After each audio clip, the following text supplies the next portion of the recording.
you taken a lot of art classes and just come away feeling more confused than ever before? I certainly know that's what I used to be like. I'm talking about art classes because I'm going to be teaching a free one and I don't want you to miss it. So first of all, let me say that. Check the link in the description or go to my website at louisefletcherart.com to get yourself signed up for a free 10-day, although it'll probably go more like 2 weeks in the end because I got extras to teach you, but a free online workshop that is going to really change your art and change your outlook on your art. Having said that, I wanted to talk about this in a bit more detail because you might be thinking, oh, I don't need another one of those. And the whole reason that I'm doing this free workshop, which is bigger than anything I've ever done for free before, is because I just feel like there's so much wrong in the way art is being taught. And these days there are more and more and more art classes. And this isn't to disparage anyone else or to put anything down. I just feel really passionately that there is a way to learn to paint, and that often what's offered is not helpful. It might be helpful for some people, but for many others, it throws you off track.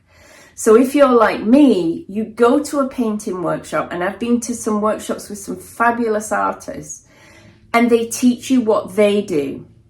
And you try it and you're not as good as them at it. And then you leave the 3 or 4 day workshop or the online program and you try to do what they do, but it never looks as good as theirs and it never feels truly you.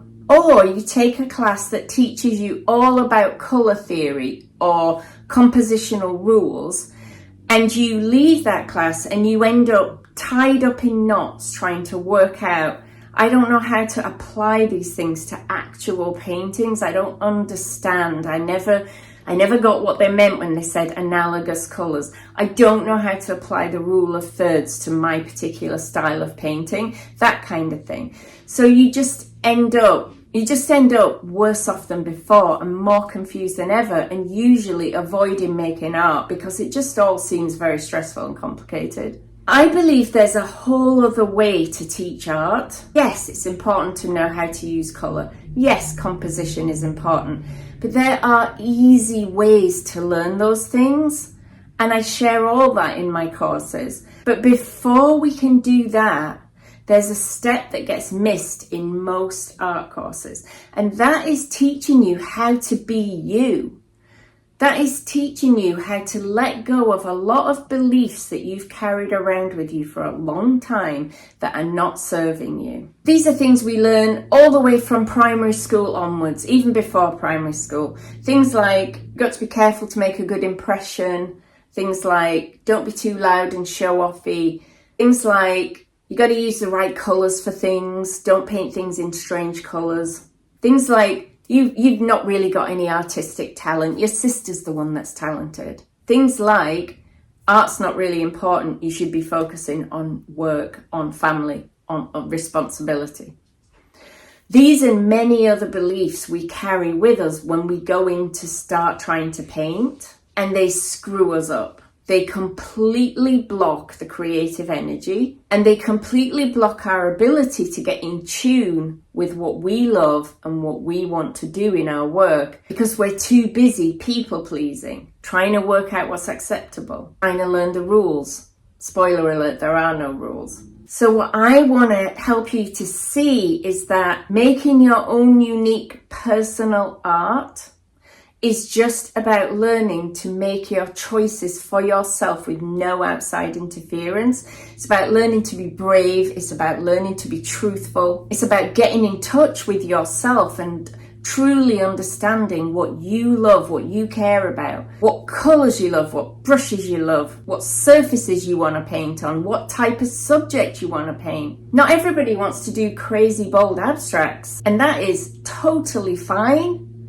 I want you to do you, whatever that is. If you want to paint dog portraits, if you want to paint beautiful, delicate, botanical watercolours, if you want to paint landscapes, if you want to paint geometric abstracts, I don't care what you want to make. I care about getting it out of you. I care about helping you connect with the person you are meant to be, with the art you are meant to make. That's what the Creative Reset's going to be about. This is a 10-day workshop I'm teaching. But for now, what I want to leave you with is just this idea of start thinking about what is it that you really love in other people's art, in your own previous art, in the wider world outside.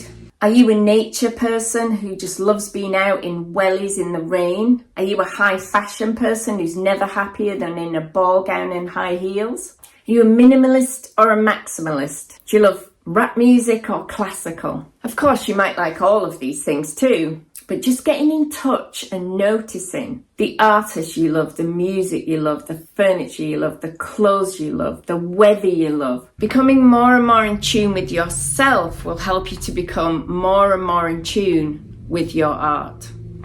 So check in again next week, because I'm going to talk about the kind of art choices that we make and how we can become more aware of them. But for now, make sure to get your name onto the list for the Creative Reset, 10 days to find your joy, because joy is at the root of all of this. What do you love doing? What do you love looking at? That's what we're going to be digging into. I can't wait to see you there, but in the meantime, I'll see you next week for more on this idea of choosing.